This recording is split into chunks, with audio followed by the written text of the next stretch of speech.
బోలో భారత్ మాతా కీ. ఇలా అయితే మన ధర్నా ఎంతో ఉత్సాహంగా ఉండాల్సింది. ఇంత స్లోగా చెప్తే ఉపయోగం లేదు. బంగ్లాదేశ్లో వినిపించాలి. శాంతి బహుమతిని పుచ్చుకుని కాదు, శాంతిగా ఉండాల్సింది. ఆ పని చేతుల్లో వాళ్ళు కనిపించాలి. అక్కడ ప్రధానమంత్రి చేతుల్లో కనిపించాలి. కాబట్టి మనం గట్టిగా వినిపించాలి మన నాదం నినాదం. జై భోలో భారత్ మాతా కీ. ఏడుకొండలవాడ వెంకటరమణ గోవిందా గోవిందా. ఆపద్ బాంధవ అనాథ రక్షక గోవిందా. చతుస్సాగర పర్యంతం అని మనకు ఒక మంత్రం ఉన్నది. భారతదేశంలో పూజ చేసిన తర్వాత ఒక సన్యాసి వచ్చినా, ఒక గురువులు వచ్చినా, ఎదురుగుండా ఉండేటువంటి శిష్యులు కానీ బ్రాహ్మణులు కానీ రెండు చెవులు పట్టుకుని చతుస్సాగర పర్యంతం గో బ్రాహ్మణం అని మంత్రం చెప్తారు. ఈ చతుస్సాగరాలు ఉన్నంత వరకు భారతదేశాన్ని ఎవరు ఏమీ చెయ్యలేరు అని దాని మంత్రంలో ఉన్న అంతరార్థం. అయితే ఈ చతుస్సాగరాలు ఎక్కడ ఉన్నాయి అని తెలుసుకున్నవాడు ఇంగ్లీష్ వాడు. తూర్పున బంగాళా సముద్రము, అలాగే దక్షిణమైన హిందూ మహాసముద్రము, పశ్చిమాన అరేబియా సముద్రము, మూడో సముద్రాలు కనిపిస్తున్నాయి. నాలుగో సముద్రం ఎక్కడ ఉన్నది అని వాడు పరిశోధన చేశాడటండి. చేస్తే అది నేపాల్కి అవతలగా కనిపిస్తోంది వాడికి ఒక సముద్రము. సో ఈ సముద్రం ఈ భారతదేశానికి దగ్గరగా ఉంటే ఈ భారతదేశాన్ని మనం ఏమీ చేయలేము. కాబట్టి ఇక్కడ భూభాగాన్ని ఎక్కడ కట్ చేస్తే ఆ సముద్రం భారతదేశం నుంచి వెళ్ళిపోతుందో అక్కడ కట్ చేద్దాము అని చెప్పి మన నుంచి భారతదేశం నుంచి నేపాల్ని ఆ విధంగా ఖండించాడు ఇంగ్లీష్ వాడు. ఆ మాదిరిగా ఖండించిన తర్వాత వాడికి కూడా కొంతమంది మనలో ఉండే దుర్మార్గులు వాడికి సలహాలు ఇస్తూ ఉంటారు. ఇక్కడ మనం బాగా గమనించాలి. మనం ఇక్కడికి ఎందుకు వచ్చాం, ఎవరి గురించి వచ్చాం, దేని గురించి వచ్చాం. మేము చాలా పల్లెటూళ్ళ యాత్రలకు వెళ్ళినప్పుడు, యాత్ర అంటే ఏంటి, చైతన్య యాత్ర చేసినప్పుడు వాళ్ళకి సమస్యలు వచ్చినప్పుడు వాళ్ళు చెప్తూ ఉంటారు, ఏమండి ఆర్ఎస్ఎస్ ఏం చేస్తోంది, విశ్వ హిందూ పరిషత్ ఏం చేస్తోంది అని చెప్పి. మీ ఇంట్లో కాపురాల్ని సరిదిద్దడానికి ఆర్ఎస్ఎస్ లేదు, విశ్వ హిందూ పరిషత్ లేదు.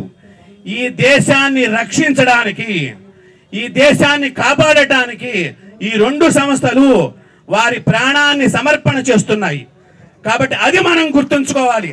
అలాంటి ఆర్ఎస్ఎస్ కానీ విశ్వ హిందూ పరిషత్ సభ్యులకు కానీ ఏనాడైనా మనం పిలిచి అన్నం పెట్టామా, అది గుర్తు చేసుకోవాలి.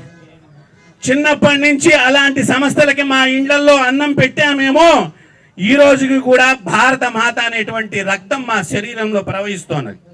అవసరమైతే రోడ్డు మీద రక్త తర్పణ చేయడానికైనా ఈ శరీరం నిర్భయంగా పనిచేస్తుంది అని చెప్పడానికే ఇక్కడికి వచ్చాం. మీలో కూడా ఆ చైతన్యం రావాలని తెప్పించడానికే ఈ రోజున ఇక్కడికి వచ్చాం. సంఘటితం అంటే నలుగురం కలిసి ఫోటోలు దిగి వెళ్ళిపోతే కాదు, అవసరమైతే అడ్డాగా నిలబడాలి. ఉత్తరప్రదేశ్లో ఒక టైగర్ ఉన్నాడు, మన రాష్ట్రంలో ఒక టైగర్ ఉన్నారు. ఈ రెండు టైగర్లు ఉంటే సరిపోదు, మనం కూడా టైగర్ లాగా మనం కూడా అందరం ఒక్కొక్కడు ఒక్కొక్క టైగర్ లాగా పని చేయాలి.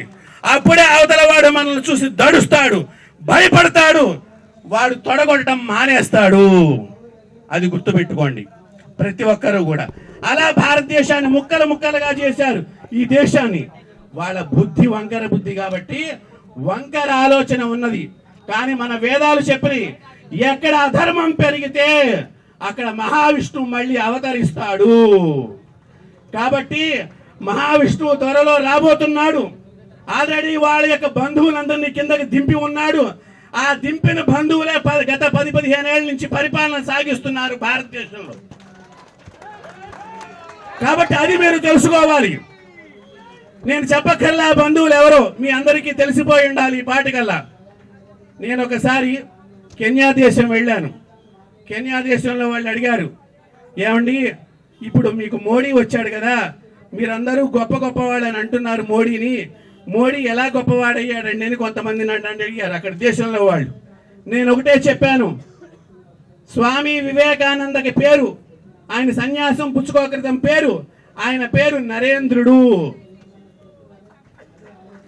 ఆయన అంశగా మళ్ళీ ఇప్పుడు నరేంద్రుడు అనేటువంటి వాడు భారతదేశంలో పుట్టి, ఆ స్వామి వివేకానంద అమెరికాలో నుంచి ఎలాగైతే సమస్తమైనటువంటి ఇతర దేశస్తుల్ని ఇండియా చూసేటట్టుగా చేశాడు ఈ నరేంద్రుడు.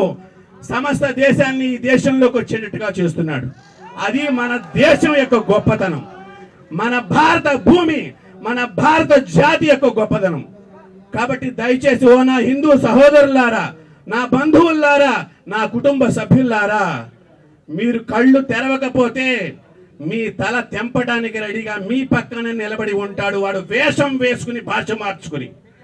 దయచేసి జాగ్రత్తగా జాగరూకులై ఉండి వాడి తల తీయడానికి మీరు కూడా ఒక టైగర్ లాగా మీ అందరికీ అన్న అన్న అని పిలుస్తూ ఉంటారు, మేమందరం ఆశీర్వచనం చేస్తూ ఉంటాం. కాబట్టి ఆ మాదిరిగా రాజా టైగర్ లాగా మీరు కూడా ఇక్కడ తయారవ్వాలి మన తెలంగాణలో. అంబేద్కర్ గారు స్వాతంత్ర్యం రాకమునుపే ఈ సమస్యను వాళ్ళు గుర్తించి వారి విషయాన్ని చెప్పారు. దేశము విభజించబడే సమయంలోనే దీనికి ఒకటే ఒక సమస్య. భారతదేశంలో ఎన్నో సన్యాస సాంప్రదాయాలు ఉన్నాయి, హిందూ సంస్థలు ఉన్నాయి. ఇక్కడ భక్తిని బోధించబడుతుంది, వాళ్ళ వాళ్ళ మఠపీఠాలలో ప్రసాదం దీన్ని మనం భజనలు చేయబడుతున్నాయి. గడిచిన అంతర్జాతీయ స్థాయిలో కూడా సంస్థలు భక్తిని బోధించాయి. కానీ ధర్మ విరోధులను ఏ విధంగా ఎదుర్కోవాలో మనకు బోధించబడలేదు. వారి సాంప్రదాయాలను దేశ విదేశాల్లో కూడా మనము చూడవచ్చు. కానీ ఇప్పుడు ఏ పరిస్థితి అయిందంటే, నిన్ననే నేను ఒకటి వార్త చూశాను అనమాట. బంగ్లాదేశ్లో హిందువులు ఎవరు కూడా తిలకం ధరించకండి, కాషాయ వస్త్రాలు ధరించకండి, ఆ స్థితికి వచ్చింది. దీని పరిష్కారం ఏంది? మన హిందువులు వ్యాపారాలను వృద్ధి చేస్తున్నాం, పిల్లలను ఆంగ్ల మాధ్యమంలో చదివిస్తున్నాం, అన్ని విధాల వాళ్ళకు మంచి శారీరక సుఖాలను, ఆస్తులను, అంతస్తులను అందిస్తున్నాం.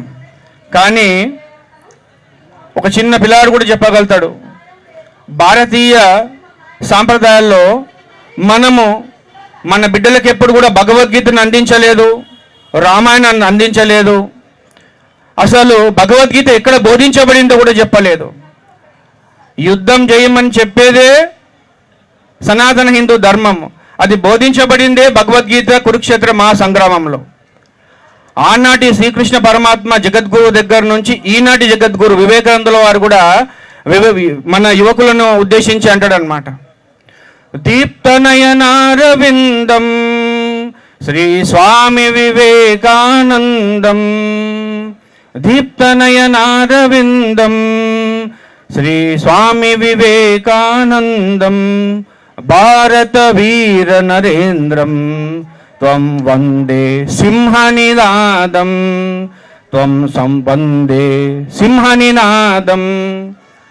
మనము మన పిల్లలకి ఎక్కడ కూడా ధర్మానికి రక్షించమని మన పిల్లల తల్లులు ఎవరు కూడా పంపించడం లేదు. అక్కడెక్కడ గొడవలు జరుగుతాయో, మా పిల్లగానికి ఇక్కడ లాఠీ చార్జ్ అవుతుందో, ఇదే మనము స్వాతంత్రం వచ్చినప్పటి నుంచి మనం వింటున్నది ఇదే. దాని ఫలితమే ఈరోజు బంగ్లాదేశ్లో మనం ఎదుర్కొంటున్న సమస్య. బంగ్లాదేశ్ విముక్తం చేసిందే భారతదేశం. ఆ రోజు మనము ఖర్చు చేసిన డబ్బు ఖర్చు కొన్ని దశాబ్దాల వరకు మన ప్రతి ఒక్క కుటుంబంలో ప్రతి ఒక్క వ్యక్తి పైన ఆ రుణబాణం మనం కేంద్ర ప్రభుత్వం మన పైన మోపింది. కానీ దాని ఫలితం ఈరోజు మనం అనుభవిస్తున్నాం. దాదాపు 3500 మంది సైనికులు, భారతీయ సైనికులు తమ ప్రాణాలను బలిదానం చేసిరు బంగ్లాదేశ్ని విముక్తి చేయడానికి. దాదాపు 400 మంది సైనికులు జాడ ఈనాటి వరకు లేదు. భారతీయుల యొక్క త్యాగం, భారతీయుల యొక్క బలిదానాన్ని కూడా వాళ్ళు విశ్వసించలేక ఈరోజు మన హిందువులకు మొన్న చిన్మయ దాస్ గారు ఏం చేసినారు, వరదలు ఎక్కడ వచ్చినాయో, ఎక్కడెక్కడ క్షామము, భూకంపాలు, వరదలతో బాధిస్తున్న ఆ ఒక్క గల్లీలో వెళ్ళి వాళ్ళకు భోజనం అందించారు. కానీ మనము ఏదైతే 1000 సంవత్సరాల నుంచి మనము ఏదైతే చేస్తున్నామో అదే పొరపాటుని ఈరోజు కూడా చేస్తున్నాము. 1000 సంవత్సరాల నుంచి కూడా మనము పాములకు పాలు పోస్తూ పోస్తూ పోస్తూ ఇంకా పోషిస్తున్నాం, ఇంకా కూడా గంగా జమున తహజీబ్ అంటున్నాం. ఎప్పుడైనా సరే హిందూ బాయి అవుతాడు, కానీ పరమస్తుని మనం ఎంత స్తుతించినా, చూసినారు కదా ఇస్కాన్లో నెల రోజుల వరకు వాళ్ళకు మనము ఇఫ్తార్ విందులు ఇస్తే అదే దేవాలయాన్ని ధ్వంసం చేసి పడేసి నామరూపాలు లేకుండా అత్యంత కర్కశంగా. కాబట్టి భారతీయులకు కావాల్సింది ఈరోజు రాజసిక శక్తి, వివేకానందుల వారు అంటారు, భారతదేశం ఎదుర్కొనే సంఘటనను వారు 100 సంవత్సరాల ముందే గుర్తించారు. మన వాళ్ళు చివచెచ్చిన లాగా కప్ప రక్తం లాగా మన రక్తము ఆ విధంగా తయారైంది. ఆయన అంటారు, ఈ ప్రపంచంలో ఏ మతము బతికి బట్టగట్టాలన్నా అపారమైన రాజసిక శక్తి మనకు కావాలి. హిందూ మతానికి ఇప్పుడు కావాల్సింది కొద్దిగా త్యాగము. త్యాగో సేవ ధర్మ అమారా భావి ఉజ్వల భారత్గా. త్యాగము సేవ అనే భారతదేశ జాతీయ ఆదర్శాలు, దీన్ని మనం విడనాడవద్దు. త్యాగే నైక అమృతత్వ మానసు అని భగవద్గీత మనకు బోధించింది. సొంత లాభము కొంత మాని మనము మన దేశానికి, మన ధర్మానికి, మన సధర్మానికి మనము సమయం ఇవ్వకపోతే ఈ మన ఆస్తులు, మన అంతస్తులు, మన మేడలు, మన బిడ్డలు, మన ఆడబిడ్డలు, మన వ్యవసాయము, మన ఏదైతే మనం ఇప్పుడు వ్యాపార వాణిజ్యాలు అనుకుంటాయో, మనం అనుకుంటున్నామో ఒక భ్రమలో ఉన్నాము. ఈ సమస్య బంగ్లాదేశ్లోనే ఉందని.